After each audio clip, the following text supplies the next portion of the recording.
Brain eating amoeba यानी कि मस्तिष्क भक्षी एमीबा एक ऐसा जीवाणु जो कि केरल में एक अलग प्रकार की बीमारी का कारण बना है।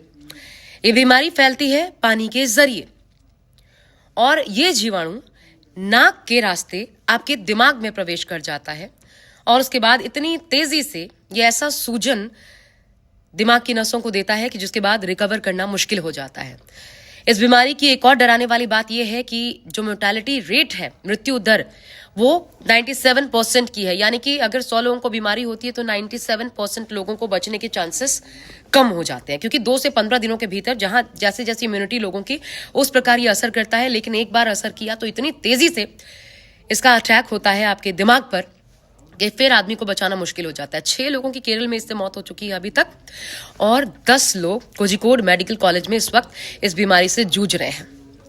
इसके जो शुरुआती लक्षण बताए गए हैं वो बिल्कुल नॉर्मल सिम्टम्स नजर आते हैं, जैसे बुखार, गले में जकड़न, उल्टी आना, ऐसा सर्दी, जुकाम, इस प्रकार के आपको, या फिर दौरे पड़ना, इस प्रकार के भी अटैक्स आ सकते हैं। लेकिन इसलिए अगर ये सिम्टम्स आते हैं तो विशेषज्ञों का कहना है कि बहुत तेजी से इस पर ध्यान दिए जाने की जरूरत है। अगर आपको थोड़ा भी ऐसा कोई सिम्टम नजर आ रहा है तो, क्योंकि इसका अटैक बहुत तेजी से होता है 2 से 15 दिनों के भीतर।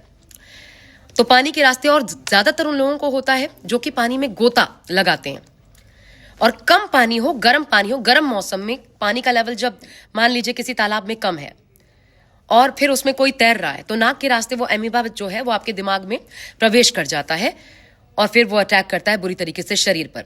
हालांकि दुर्लभ बीमारी है, पिछले साल भी ये केरल में सामने आई थी, उस वक्त भी मौतें हुई थी, लेकिन बात यह है कि फिर से इसका प्रवाह देखने को मिला है और थोड़ा सा तेज। तो बहुत तेजी के साथ जो तालाब हैं या कुएं हैं, अगर आप भी तालाब या कुएं के पानी का इस्तेमाल करते हैं तो थोड़ा सचेत हो जाइए, उसकी साफ सफाई का, उसमें क्लोरीन का इस्तेमाल, ये तमाम चीजें जो है वो बहुत जरूरी है। इस वक्त उस पर ध्यान दीजिए, यही विशेषज्ञ सलाह दे रहे हैं। और हो सके तो गर्म पानी का इस्तेमाल, उसको बॉईल करके फिर वो जो फिटकिरी उस पर घोली जाती है और फिर छान कर पिया जाता है, वो करे तो बेहतर है। डायरेक्ट नल से जो पानी आ रहा है उसका इस्तेमाल बिल्कुल मत कीजिए, क्योंकि ये इस वक्त बीमारी फैली है।